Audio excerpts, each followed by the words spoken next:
Sir, ಈಗ ನಾವು ಪ್ರತಿ ಶಾಸಕರು ಹೇಳೋದು ನಡೆಯುತ್ತೆ. ನಮ್ಮ ಗ್ರಾಮ ಪಂಚಾಯತಿಗೆ ಆ ಅಧಿಕಾರ ಇರಲ್ಲ. ಒಬ್ರು ರೆವಿನ್ಯೂ ಇರ್ಬೋದು, ಇನ್ನೊಬ್ರು ಬಂದಿಲ್ಲ, ಇವ್ರು ಬಂದಿಲ್ಲ ಅಂದ್ರೆ ಅಧಿಕಾರ ತಗೊಳ್ಳೋದು, ಅವ್ರ ಮೇಲೆ ಅಧಿಕಾರ ಚಲಾಯಿಸಲು ನಾವೇನ್ ಕಂಪ್ಲೇಂಟ್ ಮಾಡ್ಬೋದು ಅಷ್ಟೇ. ಆದಷ್ಟು ನೀವೆಲ್ಲ ಒಟ್ಟು ಹೋಗಿ ಒಂದು ಡೇಟ್ ತಗೊಂಡು ಆ ಡೇಟ್ ದಿನ ಮಾಡಿ. ಇನ್ನು ಒಂದು ವಾರ ಇದೆಯಲ್ಲ, ಇಲ್ಲ ನೋಡ್ಕೊಳ್ಳಿ. ಸುಮ್ಮನೆ ಯಾಕೆ ಒಬ್ಬೊಬ್ರು ಒಂದೊಂದು ಕೇಳ್ತಾ ಇದ್ರೆ ಅದಕ್ಕೆ ಆನ್ಸರ್ ಮಾಡ್ತಾನೇ ಇರ್ಬೇಕಾಗತ್ತೆ. ಎಷ್ಟೊತ್ತಂತ ಮಾಡ್ತೀರಾ ಆನ್ಸರ್?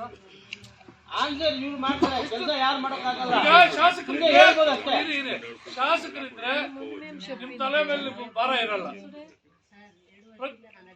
ಸರ್ ಆಯ್ತು, ಇವಾಗ ನಾವು ಶಾಸಕರದ್ದು ಡೇಟ್ ತಗೊಂಡೆ ಮಾಡಿ ಅಂದ್ರು ಮಾಡ್ತೀವಿ. ನೀವ್ಯಾಕೆ ತಲೆ ಕೊಡ್ತೀರಾ?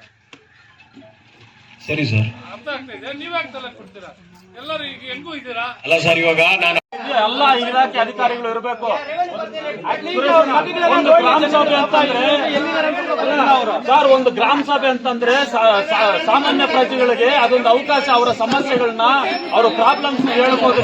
ಹೌದು ಶ್ರೀನಾಥ್ ಅವರೇ, ಖಂಡಿತವಾಗ್ಲೂ ನೀವ್ ಹೇಳೋದ್ರಲ್ಲಿ ಅರ್ಥ ಇದೆ. ಅದಕ್ಕೋಸ್ಕರನೇ ಇವತ್ತು ಒಂದು ಗ್ರಾಮ ಸಭೆ ಮಾಡ್ಬೇಕು ಅಂತ ನಾವು ಮಾಡಿರೋದು. ಶಾಸಕರು ಸಾಮಾನ್ಯ ಜನರಿಗೆ ಸಿಗೋದಿಲ್ಲ. ಯಾವಾಗಂದ್ರೆ ಅವರು ಪ್ರತಿನಿತ್ಯ ಅಲ್ದಾಡದೆ ಕೂಡ ಅವ್ರು ಸಿಗೋದಿಲ್ಲ. ಅಧಿಕಾರಿಗಳು ಅಷ್ಟೇನೆ, ಕಚೇರಿಗಳ ಹತ್ರ ಹೋದ್ರೆ ಇವತ್ತು ಮೀಟಿಂಗು, ಇನ್ನೊಂದು ಮೀಟಿಂಗು. ಶಾಸಕರು ಸಿಗಲ್ಲ ಅಂತೇನಿಲ್ಲ, ಶಾಸಕರು ಸಿಗ್ತಾರೆ ಸರ್, ಸಿಗಲ್ಲ ಅಂತೇನಿಲ್ಲ. ರಾಜಕಾರಣಿಗಳು ಸಿಗ್ತಾರೆ, ಸಾಮಾನ್ಯ ಪ್ರಜೆಗಳು ಎಲ್ಲರಿಗೂ ಸಿಗ್ತಾರೆ. ಅರ್ಥ ಮಾಡ್ತಾರೆ. ಖಂಡಿತವಾಗ್ಲೂ ಹಂಗೆ ಹೇಳ್ಬೇಡಿ. ಶಾಸಕರು ಎಲ್ಲರಿಗೂ ಸಿಗ್ತಾರೆ, ಸಮಸ್ಯೆಗಳನ್ನ ನಮ್ಮಂತ ಲೀಡರ್ಗಳಿಗೆ ಅಂತಲ್ಲ, ಪ್ರತಿಯೊಬ್ಬ ಸಾಮಾನ್ಯ ಜನರಿಗೆ. ಸರ್ ಇಲ್ಲ ಬಂದಿಲ್ಲ, ಕೆಲಸನೂ ಮಾಡಿಲ್ಲ. ನೀವು ಕೆಲಸ ಯಾವ್ದು ಬಿಟ್ಟಿದ್ದೀರಾ? ಎಲ್ಲ ಮಾಡ್ಕೊಂಡು ಹೋಗ್ತಾನೆ ಇದ್ದೀರಲ್ಲ, ಯಾವ್ದು ಬಿಟ್ಟಿಲ್ವಲ್ಲ. ಅದನ್ನು ಇದೇ ತರ ಅವ್ರಿಗೆ ಡೇಟ್ ಫಿಕ್ಸ್ ಮಾಡ್ಕೊಂಡು ಕಂಪಲ್ಸರಿ ಮಾಡಿ ಅದನ್ನ ವ್ಯವಸ್ಥೆ ರೀತಿಯಲ್ಲಿ ಗ್ರಾಮ ಸಭೆ ನಡೆಸಂಗಿದೆ ನಡೆಸಿ. ನೀವು ಡಿಸಿಗೆ ಲೆಟರ್ ಬರೀರಿ, ಈ ಜನಕ್ಕೆ ಕೊಟ್ಟಿದ್ವಿ, ಅಧಿಕಾರಿಗಳು ಬಂದಿದ್ರೆ ಸಾರ್ವಜನಿಕ ತೊಂದರೆ ಆಗ್ತದೆ ಅಂತ ಹೇಳ್ಬಿಟ್ಟು ನೀವು ಡಿಸಿಗೆ ಲೆಟರ್ ಬರೀರಿ. ಆ ಡಿಪಾರ್ಟ್ಮೆಂಟ್ ಅವರು ಬರ್ಲಿ, ಎಲ್ಲರೂ ಕೂಡ ಬರ್ಲಿ.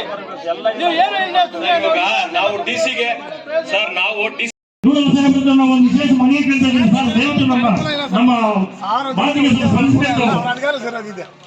ಬೇತ್ಮಂಗಲದಲ್ಲಿ ಹಿಂದೂ ದೇವಸ್ಥಾನ ಇದಾವೆ. ಹಿಂದೂ ದೇವಸ್ಥಾನ ಪ್ರತಿ ಹಿಂದೂ ದೇವಸ್ಥಾನ ಖಾತೆ ಆಗಿದಾವ. ನಮ್ಮ ಪಂಚಾಯತಿ ಅಧಿಕಾರಿಗಳು ಕೇಳ್ತಾ ಇದ್ದೀರಿ, ಹಿಂದೂ ದೇವಸ್ಥಾನಗಳಿಗೆ ಖಾತೆ ಮಾಡಿದಾರ? ಒಂದು ಸರ್, ಒಂದು ನಮ್ಮ ಮಾತು ಕೇಳ್ಬೇಡಿ. ಎರಡನೇದು ಅಂತ ಮಾಡಿಸಿರೋದು ಇನ್ನೊಂದು 15 ದಿವಸದಲ್ಲಿ ಫಿನಿಶ್ ಆಗತ್ತೆ. ಶ್ರೀನಾಥ್ ಅವರೇ, ಪೂರ್ಣ ಆಗಿದ್ರೆ ಬೋರ್ಡ್ ಆಗ್ತಾ ಇದ್ವಿ ಇಷ್ಟು ಅನುದಾನದ್ದು ಅಂತ. ಅಲ್ಲ, ಪೇಂಟಿಂಗ್ ಮಾಡಬಹುದು, ಮಾಡಬಾರ್ದು ಅಂತೇನಲ್ಲ, ಮಾಡಬಹುದು. ಅಲ್ಲ, ನಾವು ಅದ್ರದ್ದು ಎಸ್ಟಿಮೇಟೆಡ್ ಕಾಸ್ಟ್ ಎಷ್ಟು ಅಂತ ಅಲ್ಲಿ ಬರೆದ್ರೆ ಮಾತ್ರನೇ ಬಿಲ್ ಆಗೋದು. ಇನ್ನು ಯಾವ್ದು ಬರ್ದಿಲ್ಲ, ಅದು ಬಿಲ್ಲು ಯಾವ್ದು ಆಗಿಲ್ಲ. ಇನ್ನು GPS ಆಗಿಲ್ಲ ಸರ್. ಅದಕ್ಕೆ ಅರ್ಜಿಗಳು ಕೊಟ್ಟಿದ್ದಾರೆ, ಎಲ್ಲಿ ಮಾಡಬಾರ್ದು ಅಂತ ಅರ್ಜಿಗಳು ಕೊಟ್ಟಿದ್ದಾರೆ. ಪೇಪರ್ ಅಲ್ಲೆಲ್ಲ ಬಂದಿತ್ತು, ತಮಗೂ ಗೊತ್ತಿರುತ್ತೆ. ಮಾಜಿ ಜಿಲ್ಲಾ ಪಂಚಾಯತಿ ಸದಸ್ಯರು ಅದನ್ನ ಅಲ್ಲಿ ಮಾಡಬಾರ್ದು ಅಂತ ಅರ್ಜಿಗಳು ಕೊಟ್ಟು ಅದ್ ಮಾಡಿರೋ ಕೆಲ್ಸಕ್ಕೆ ಎಂಬಿಗಳು ಬರೀಬಾರ್ದು ಅಂತೆಲ್ಲ ಮಾಡಿದ್ದಾರೆ. ನಿಮ್ಗೆ ಅದ್ರ ಬಗ್ಗೆ ಗೊತ್ತಿಲ್ಲ. ಅಲ್ಲಿ ಅದು ಬಹಳ ತೊಂದರೆ ಮಾಡ್ಬೇಕಾದ ನಾನು ಅದನ್ನ ತಿರುಗಿ ಅಲ್ಲಿ ಮಾಡ್ಬೇಕು ಅಂತ, ನಾವೇನ್ ನಾಳೆ ಬೆಳಿಗ್ಗೆ ಅಲ್ಲಿ ಮಾರ್ಕೆಟ್ ಮಾಡ್ತೀವೋ ಮಾರ್ಕೆಟ್ ಜನರಿಗೆ ಉಪಯೋಗ ಆಗ್ಬೇಕು ಅಂತ ಅದನ್ನ ಮಾಡಿರೋದು. ಅದನ್ನ ಅಲ್ಲಿ ಮಾಡಬಾರ್ದು ಅಂತ ಬಹಳ ಕೈಗಳದ್ರಲ್ಲಿ. ಅದನ್ನ ಏನು ₹1 ದುಡ್ಡು ಬರೆದ್ರೆ ಇದ್ರು ಅದನ್ನ ಮಾಡಿದೀವಿ. ರೀಸನ್ ಏನು ಅಂದ್ರೆ ಅದನ್ನ ಫಿನಿಶ್ ಮಾಡೇ ಮಾಡ್ತೀವಿ. 15 ದಿವಸ ಕಾಲಾವಕಾಶ ಕೊಡಿ, ನಿಮ್ಗೆ ಸಂಕ್ರಾಂತಿ ಹಬ್ಬದೊಳಗೆ ಅದನ್ನ ಫಿನಿಶ್ ಮಾಡ್ತೀವಿ. ಇಲ್ಲ ಕೇಳ್ಬೋದು, ಕೇಳೋದ್ರಲ್ಲಿ ತಪ್ಪಿಲ್ಲ ಶ್ರೀನಾಥ್ ಅವರೇ, ಕೇಳ್ಬೋದು. ಆಮೇಲೆ ಹಾಸ್ಪಿಟಲ್ ವಿಚಾರದಲ್ಲಿ ರಮೇಶ್ ಚೆನ್ನಾಗಿ ಬರುತ್ತೆ. ಇರೋದು ಒಂದೇ ಪೋಸ್ಟ್, ಒಂದೇ ಸ್ಕೀಮು. ಸೊ ನಿನಗೆ ಇದು ಬಂದ್ರೆ ನನಗೆ ಈಸಿ ಆಗ್ಬಿಡುತ್ತಲ್ಲ. ಈಗ ನಾನು ಯಾವ್ದೋ ಒಂದು ವೆಹಿಕಲ್ ಹೇಳಿದೆ, 3 ಲಕ್ಷ ಸಬ್ಸಿಡಿ ಬರ್ತದೆ. 3 ಲಕ್ಷ, ಇಬ್ರು ಅಪ್ಲಿಕೇಶನ್. ಸೊ ಇಬ್ರು ಇದಾರೆ, ಇಬ್ಬರಿಗೆ ನೀನು ಹೆಂಗೆ ಅಂತ ಹೇಳಿದ್ರೆ ಒಂಚೂರು ವೈಟೇಜ್ ಹತ್ ಕಡೆಗಿದೆ ನಿಮ್ ಪಕ್ಕ ಕೂತಿರೋರಿಗೆ. ಪಾಪ ಅವರು ತೀರಾ ಬಡವರು ಇದಾರೆ, ನೀನು ಆಲ್ರೆಡಿ ಒಂದು ಕಾರಲ್ಲಿ ಬಂದಿದ್ಯಾ, ಇನ್ನೊಂದು ಕೊಡಿ ಸರ್, ಇನ್ನೊಂದು ಟ್ಯಾಕ್ಸಿ ಹಾಕೋತೀನಿ ಅನ್ಕೋತೀಯ. ಸೊ ಅವ್ರಿಗೆ ರೆಡಿ ಇಲ್ಲ, ಅವ್ರ ಆಫೀಸರ್ಗೆ ಅವ್ರಿಗೆ ಕೊಡ್ಬೇಕಂತಿರ್ತಾರೆ, ನೀನ್ ಬಂದು ಆಫರ್ ಮಾಡ್ತೀಯಾ? ನೀವ್ ಹೇಳಿದ್ರಿ ಸರ್, ನೀವೇನ್ ಸರ್ ನೀನು ನನಗೇನು ಇಬ್ಬರದು ಇಲ್ಲ, ನಾನು ಯಾರ ಕೊಟ್ಟರು ರೈಟ್. ನಾನು ಯಾಕಂದ್ರೆ ಇರೋದಿಬ್ರು, ನಾನೇನೋ ಒಂದು ಬರಿತೀನಿ, ಬರ್ಕೊಡ್ತೀನಿ, ಯಾವ್ದಾಗುತ್ತೆ ನಿನಗೆ ಬರ್ತದೆ. ಸೊ ಇಲ್ಲಿ ಯಾರ್ದು ಅವ್ರ ತಪ್ಪ, ನಿನ್ ತಪ್ಪ, ನನ್ ತಪ್ಪ? ನೋ ಅಧಿಕಾರಿ ಅಡ್ರೆಸ್ ಗೊತ್ತಿದೆ ಅವ್ರಿಗೆ, ಎಲ್ಲಿ ಆಫೀಸ್ ಇದೆ ಅಂತ ಗೊತ್ತು. ಸೊ ಅಟ್ಲೀಸ್ಟ್ ಅವರು ಫಾರ್ವರ್ಡ್ ಮಾಡ್ತಾರೆ. So they will take the numbers, particular number ಕೇಳ್ತಾರೆ. ನೀವು ದೂರ ಹೋಗೋದು ಬೇಡ. ಅವ್ರು ಪ್ರತಿ ಇದು ಕೊಟ್ಟಾಗ ಅವ್ರ ನಂಬರ್ ತಗೋತಾರೆ, ಫೋನ್ ನಂಬರ್. ಆ ಕನ್ಸರ್ನ್ ಆಫೀಸರ್ ಯಾರು, ಅವ್ರ ಫೋನ್ ನಂಬರ್ ತಗೋತಾರೆ. ಬುಕ್ ತೆಗೆದ್ರೆ ಸೊ ಇಂಥ ನಂಬರ್ ತಗೊಂಡ್ರೆ ಸಾಕಲ್ಲ. ಯಾವ್ದಾದ್ರು ಆಫೀಸರ್ ಫೋನ್ ಮಾಡಿದ್ರೆ ರಿಸೀವ್ ಮಾಡಲ್ವಾ? ಮಾಡೇ ಮಾಡ್ತಾರೆ. ಇನ್ ಕೇಸ್ ಮೀಟಿಂಗ್ ಅಲ್ಲಿ ಇದ್ರೆ ನೋಡಿ, ನನ್ಗೆ 2 ಕಾಲ್ ಬಂತು, ನಾನು ರಿಸೀವ್ ಮಾಡ್ಲಿಲ್ಲ ಅಂದ್ರೆ ನಾನು ರಿಸೀವ್ ಮಾಡಲ್ಲ ಅಂತ ನಾನು ಕಾಲ್ ಬ್ಯಾಕ್ ಮಾಡ್ತೀನಿ. ಆಫ್ಟರ್ ದಟ್ ನಾನು ಕಾಲ್ ಬ್ಯಾಕ್ ಮಾಡೇ ಮಾಡ್ತೀನಿ. ಓಕೆ, ಸೊ ಹಂಗಾಗಿ ನೀವು ಸವಲತ್ತುಗಳನ್ನ ದಯವಿಟ್ಟು, ಈಗ ಅಧಿಕಾರಿಗಳೇ ಅಂತ ಅನ್ಕೊಂಡ್ರು, ನಾನು ಹೇಳಿದ್ನಲ್ಲ, ನನ್ನ ಸರ್ವಿಸ್ ಅಲ್ಲಿ 32 ಇಲಾಖೆ ನಾನು ನೋಡೇ ಇಲ್ಲ ಯಾವತ್ತೂ. ಕನ್ನಡ ಮತ್ತು ಸಂಸ್ಕೃತಿ ಇಲಾಖೆ ಕೊಟ್ಟಿರ್ತಾರೆ ಅನ್ಕೊಳ್ಳಿ, ಅದು ಡಿಸ್ಟಿಕ್ ಅಲ್ಲಿ ಇದೆ ಆಫೀಸು. ಕನ್ನಡ ಮತ್ತು ಸಂಸ್ಕೃತಿ ಇಲಾಖೆ ಬಂದು ಇಲ್ಲಿ ಡ್ಯಾನ್ಸ್ ಮಾಡ್ತಾರಾ? ಓಕೆ, ಕ್ರೀಡಾ ಇಲಾಖೆ ಇದೆ, ಅವ್ರದ್ದು ಸಣ್ಣ ಪುಟ್ಟ ಯೋಜನೆಗಳಿದೆ. ಭೂ ಒಡೆತನ ಅಂತ ಯೋಜನೆ ಇದೆ, ಗೊತ್ತಾ ನಿಮ್ಗೆ? ಭೂ ಒಡೆತನ ಗೊತ್ತಾ? ಭೂ ಒಡೆತನ ಅಂತ ಓಕೆ ಇದೆ. ಎಷ್ಟು ಜನಕ್ಕೆ ಗೊತ್ತು? ಅಣ್ಣ ನಿನ್ಗೆ ಗೊತ್ತು? ಎಷ್ಟು ಜನಕ್ಕೆ ಗೊತ್ತು? ಎಷ್ಟು ಜನ ಗೊತ್ತು? ನನಗೆ ಗೊತ್ತಿಲ್ಲ. ಮೊನ್ನೆವರೆಗೂ ನನಗೆ ಗೊತ್ತಿಲ್ಲ. ನನ್ಗೆ 48 ವರ್ಷ, ನನಗೆ ಗೊತ್ತಿಲ್ಲ ಭೂ ಒಡೆತನ ಯೋಜನೆ ಅಂತ ಒಂದಿದೆ. SC/ST ಅವರಿಗೆ ಸರ್ಕಾರ 4 ಎಕರೆ ಜಮೀನ್ ಕೊಂಡು ಕೊಡುತ್ತೆ. 25 ಲಕ್ಷ ವರ್ತ್ವರೆಗೂ ಜಮೀನ್ ಕೊಂಡ್ಕೊಡುತ್ತೆ. 12.5 ಲಕ್ಷ ಸಬ್ಸಿಡಿ ಇದೆ. 12.5 ಲಕ್ಷನ ಲೋನ್ ಕೊಡಿಸ್ತಾರೆ, ಅವರೇ ಲೋನ್ ಕೊಡಿಸಿ ಜಮೀನ್ ಕೊಡಿಸ್ತಾರೆ. ನಿಮಗೂ ಒಂದು ಜಮೀನ್ ಇರ್ಲಿ ಅಂತ ಹೇಳಿ. ಎಷ್ಟು ಜನಕ್ಕೆ ಗೊತ್ತು? ಗೊತ್ತೇ ಇಲ್ಲ. ಅಲ್ಲ ಅಣ್ಣ, ಗೊತ್ತಣ್ಣ, ದೊಡ್ಡವ್ರು ಇಲ್ಲಿ ಹೆಂಗಸರಿಗೆ ಗೊತ್ತಿಲ್ಲ, ನನ್ಗೆ ಗೊತ್ತಿಲ್ಲ ಅಂತ ತುಂಬಾ ಜನಕ್ಕೆ ಗೊತ್ತಿರಲ್ಲ. ಅಂದ್ರೆ ಅಷ್ಟೊಂದು ಸೂಕ್ಷ್ಮಗಳು. ಯಾವ್ದು ಅವ್ರಿಗೂ ಒಂದು ಟಾರ್ಗೆಟ್ ಇರುತ್ತೆ, ನೀವು ಒಂದು 2 ಕೋಟಿದು ಖರ್ಚು ಮಾಡ್ಬೇಕಪ್ಪ ಅಂತ. ಅಯ್ಯೋ, ಊರೆಲ್ಲ ಹೇಳ್ಕೊಂಡು ಬಂದಿರೋದೇ 4 ಎಕರೆ, ಊರೆಲ್ಲ ಹೇಳ್ಕೊಂಡು ಎಲ್ಲಪ್ಪ ಅಂತ ಹೇಳ್ಬಿಟ್ಟು ಯಾರಿಗೋ ಹೇಳ್ತಾರೆ, ಅಣ್ಣ ಒಂದಿದೆ ಅಣ್ಣ, ಸರಿ ನಮ್ಮವ್ರನ್ನ ಕಳಿಸ್ತೀನಿ, ಮುಗಿದೋಯ್ತು, ಕ್ಲೋಸ್ ಅಲ್ವಾ? That's what happening. ಆಗ್ತಿರೋದೇ ಹಾಗೆ. ಕೆಲವೊಂದೆಲ್ಲ ಮೇಜರ್ ಈ ಸೊತ್ತುಗಳು ಮಾಡ್ತಾ ಇದ್ದೀವಿ. ಪ್ರಪ್ರಥಮ ಬಾರಿಗೆ 1 ನಿಮಿಷ 1ನೇ ಬ್ಲಾಕ್ ಇರ್ತಕ್ಕಂಥ ಗಂಗಮ್ಮನ ದೇವಾಲಯಕ್ಕೆ ಈಗಾಗಲೇ ನಾವು ಮುಹೂರ್ತವನ್ನು ಫಿಕ್ಸ್ ಮಾಡಿಬಿಟ್ಟಿದ್ದೀವಿ. ಆ ಅಪ್ಲಿಕೇಶನ್ ಅಪ್ಲೋಡ್ ಮಾಡಿದ್ದೀವಿ ಸರ್.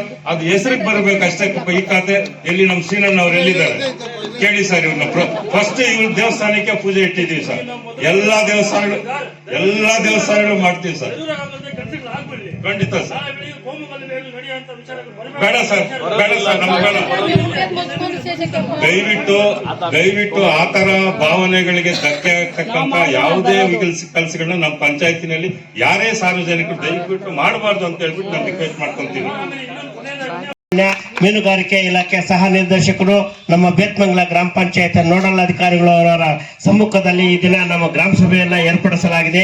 ಈ ಒಂದು ಗ್ರಾಮ ಸಭೆ ಅಧ್ಯಕ್ಷತೆಯನ್ನು ವಹಿಸಿರ್ತಕ್ಕಂಥ ನಮ್ಮ KC ವಿನು ಕಾರ್ತಿಕ್ರವರಿಗೆ ನಿಮ್ಮೆಲ್ಲರ ಪರವಾಗಿ ಹಾಗೂ ನಮ್ಮ ಗ್ರಾಮ ಪಂಚಾಯತಿ ಪರವಾಗಿ ಸ್ವಾಗತವನ್ನು ಬಯಸ್ತಾ ಇದ್ದೇವೆ. ಅದೇ ರೀತಿ ನಮ್ಮ ನೋಡಲ್ ಅಧಿಕಾರಿಗಳಾದ ಶ್ರೀ ಸಾಲಿನಲ್ಲಿ ಈ ಒಂದು ಗ್ರಾಮ ಸಭೆಯನ್ನ ಕರೆದಿರ್ತಕ್ಕಂಥ ಉದ್ದೇಶ ಏನು ಅಂದ್ರೆ, ಗ್ರಾಮ ಪಂಚಾಯಿತಿಯಲ್ಲಿ ರಾಜ್ಯ ಸರ್ಕಾರ ಅಥವಾ ಕೇಂದ್ರ ಸರ್ಕಾರದ ವತಿಯಿಂದ ಮತ್ತು ವಿವಿಧ ಇಲಾಖೆಗಳಿಂದ ಅನುಷ್ಠಾನಗೊಳ್ತಕ್ಕಂಥ ಯಾವುದೇ ಒಂದು ಸವಲತ್ತುಗಳಾಗಲಿ ಯೋಜನೆಗಳ ಬಗ್ಗೆ ಆಗಲಿ ಸಾರ್ವಜನಿಕವಾಗಿ ಗ್ರಾಮಸ್ಥರಿಗೆ ತಿಳಿ ಹೇಳಬೇಕು. ಈ ಒಂದು ಗ್ರಾಮ ಸಭೆಗೆ ಪ್ರತಿಯೊಂದು ಇಲಾಖೆಯವರು ಭಾಗವಹಿಸಿ ತಮ್ಮ ಇಲಾಖೆಯಲ್ಲಿ ಕೈಗೊಳ್ತಕ್ಕಂಥ ಎಲ್ಲ ಕಾರ್ಯಕ್ರಮಗಳನ್ನು ಮತ್ತು ಅನುಷ್ಠಾನ ಮಾಡ್ತಕ್ಕಂಥ ಸವಲತ್ತುಗಳನ್ನು ಪಡೆದುಕೊಳ್ತಕ್ಕಂಥ ಎಲ್ಲ ವಿವರಗಳನ್ನು ಕೂಲಂಕುಷವಾಗಿ ಸಾರ್ವಜನಿಕರಿಗೆ ತಿಳಿ ಹೇಳಬೇಕು ಅಂತ ಹೇಳ್ಬಿಟ್ಟು ಒಂದು.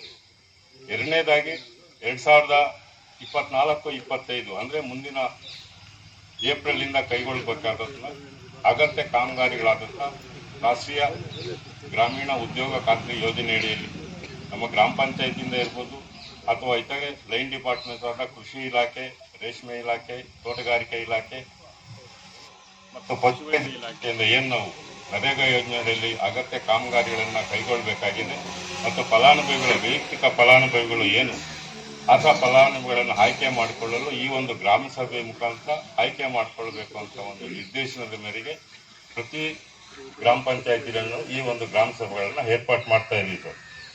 ನರೇಗಾ ಯೋಜನೆಯಲ್ಲಿ ಈಗಾಗಲೇ ವೈಯಕ್ತಿಕ ಸೌಲಭ್ಯಗಳ ಬಗ್ಗೆ ಮಾಹಿತಿ ಹೇಳಬೇಕು ಅಂತ ಹೇಳಿದ್ರೆ ಸರ್, ಸಮುದಾಯ ಕಾಮಗಾರಿಗಳನ್ನು ನಾವು ಗ್ರಾಮ ಪಂಚಾಯತಿಯಿಂದ ಕೈಗೊಳ್ಳಬಹುದಾಗಿದೆ. ಅದರಲ್ಲಿ ಇಂಪಾರ್ಟೆಂಟ್ ಆಗಿ ಸ್ವಸಹಾಯ ಗುಂಪುಗಳ ಕಟ್ಟಡ ನಿರ್ಮಾಣ ಮಾಡ್ಕೋಬಹುದು. ಮತ್ತೆ ನಮ್ಮ ಪಂಚಾಯತಿ ಕೇಂದ್ರ ಸ್ಥಾನದಲ್ಲಿ ಗೋದಾಮುಗಳನ್ನು ನಿರ್ಮಾಣ ಮಾಡ್ಕೋಬಹುದು. ಸಮಗ್ರ ಕೆರೆ ಅಭಿವೃದ್ಧಿ ಯೋಜನೆ ಮಾಡ್ಕೋಬಹುದು. ಘನ ಮತ್ತು ತ್ಯಾಜ್ಯ ವಿಲೇವಾರಿ ಘಟಕ ನಿರ್ಮಾಣ, ಕಲ್ಯಾಣಿಗಳ ಅಭಿವೃದ್ಧಿ, ಗೋಕಟ್ಟೆ ಅಭಿವೃದ್ಧಿ, ಬಹು ಕಟ್ಟಡಗಳ ಕಮಾನು, ಕಾಲು ಸುಂಕ, ಸಿಸಿ ಚರಂಡಿ, ಸಿಸಿ ರಸ್ತೆ, ಕೊಳವೆ ಬಾವಿ ಮರುಪೂರಕ ಘಟಕ ಅಂದ್ರೆ ಈ ಬತ್ತಿ ಹೋಗಿರ್ತಕ್ಕಂಥ ಕೊಳವೆ ಬಾವಿಗಳಲ್ಲಿ ಜಲ ಮರುಪೂರ್ಣ ಮಾಡಬೇಕು. For all NCERT, CBSE textbooks, guides, PUC, ITI, BE textbooks, guides and classmate notes, and for all the types of stationery available only at Satya Bookstore, opposite to Karur Vaishya ATM, Aladamara, Bemmal Nagar, KGF. For more details, contact 8073962145. என்ன வேணும்? என்னதான் வேணும் cool என்ன வேணும்னாலும் பிகிக்கு கால் பண்ணுங்க. 15 நிமிஷத்துல home டெலிவரியா அள்ளுங்க. Biggie. பிகி Biggie. பிகி. For orders and delivers, call on 9986692006.